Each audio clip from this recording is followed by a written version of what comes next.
بسم اللہ الرحمن الرحیم۔ سادات کرام کے گھرانے سے تعلق رکھنے والے حسین و جمیل شخصیت کے حامل حضرت لال شہباز قلندر سن 538 ہجری میں آذربائیجان کے قصبے مروند میں پیدا ہوتے ہیں،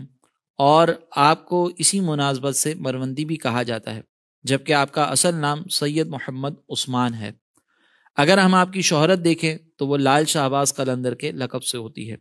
مولانا میر سید غلام علی بلگرامی فرماتے ہیں کہ آپ کا سلسلہ نسب 13 واسطوں سے امام جعفر صادق تک پہنچتا ہے۔ چنانچہ آپ کا سلسلہ نسب کچھ یوں بیان کیا جاتا ہے کہ سید عثمان مروندی بن سید کبیر بن سید شمس الدین بن سید نور شاہ بن سید محمود شاہ بن سید احمد شاہ بن سید ہادی بن سید مہدی بن سید منتخب بن سید غالب بن سید منصور بن سید اسماعیل اور بن سیدنا امام محمد بن جعفر صادق رضی اللہ تعالی عنہم۔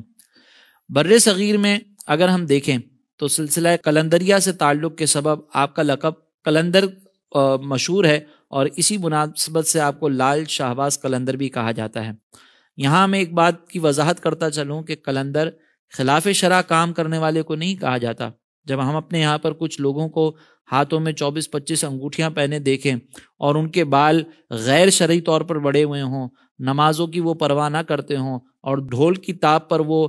رقص کرتے ہوئے ہمیں نظر آئیں، اور جب ان سے کہا جائے کہ آپ یہ سارے معاملات کیوں اختیار کرتے ہیں تو وہ سامنے سے کہتے ہیں کہ ہم تو قلندر ہیں۔ تو یاد رکھیے گا کہ قلندر کسی خلاف شرع کام کرنے والے کو نہیں کہا جاتا، بلکہ قلندر تو وہ ہوتا ہے جو شریعت اور طریقت پر عمل کرنے والا ہو، جو تزکیہ نفس میں اپنی زندگی گزارنے والا ہو۔ اسی طریقے سے آپ کا ایک اور لقب لال ہے،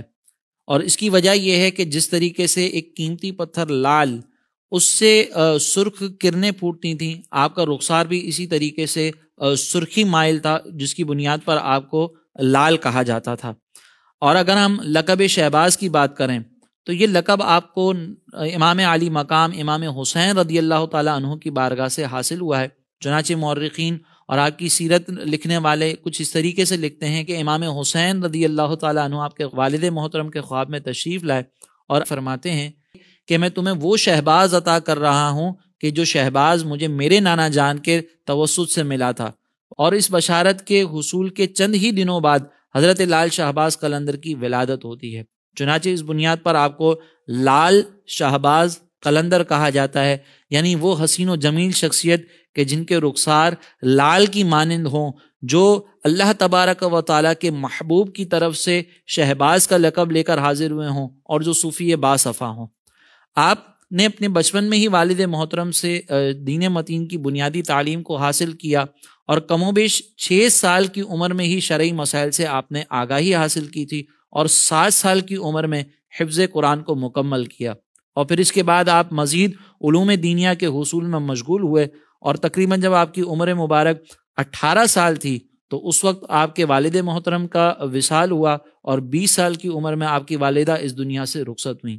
اس کے بعد آپ نے مزید علوم کے حصول کے لیے اللہ رب العزت کی راہ میں سفر اختیار کیا، اور مختلف مقامات سے مختلف اساتذہ سے فیض حاصل کرنے کے بعد آپ نے دین متین کی تبلیغ کے لیے باقاعدہ سفر اختیار کرنا شروع کیے، اور اسی سفر کے دوران آپ باب الاسلام سندھ میں حاضر ہوتے ہیں، اور 7 شریف میں آپ قیام کرتے ہیں۔ یہاں پر آپ کی حاضری کا واقعہ بھی بڑا زبردست ہے کہ کس طریقے سے آپ نے 7 شریف کے اندر لوگوں کی اصلاح کا سامان کیا۔ آپ جب یہاں پر اپنے کچھ رفقا کے ساتھ حاضر ہوئے اور 7 شریف میں ایک مقام پر آپ نے قیام کیا، تو یہاں پر چونکہ برائیاں بہت زیادہ عام تھیں، لوگ گناہوں کے اندر مبتلا تھے، مسلمانوں کی آبادی کم و بیش نہ ہونے کے برابر تھی۔ جیسے ہی جب رات کا وقت ہوتا تو گناہوں کا بازار وہاں پر گرم ہوا، اور اس وقت خواتین باقاعدہ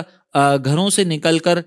گناہ کی دعوت دینے لگیں، اور لوگ ان کے ساتھ گناہ کا معاملہ کرنے لگے۔ جب آپ کے ساتھ موجود آپ کے رفقا نے یہ معاملہ دیکھا تو آپ سے عرض کرنے لگے کہ حضور یہ مقام ہمارے لیے مناسب نہیں ہے، کیوں نہ ہم یہاں سے کوچ کر جائیں، یہاں پہ ہم رات گزار نہیں سکتے۔ لیکن آپ نے یہ فرمایا کہ ہم یہاں پر از خود نہیں آئے بلکہ ہمیں بھیجا گیا ہے، لہٰذا آج رات ہم یہیں پر قیام کریں گے۔ صبح کا آغاز ہوا،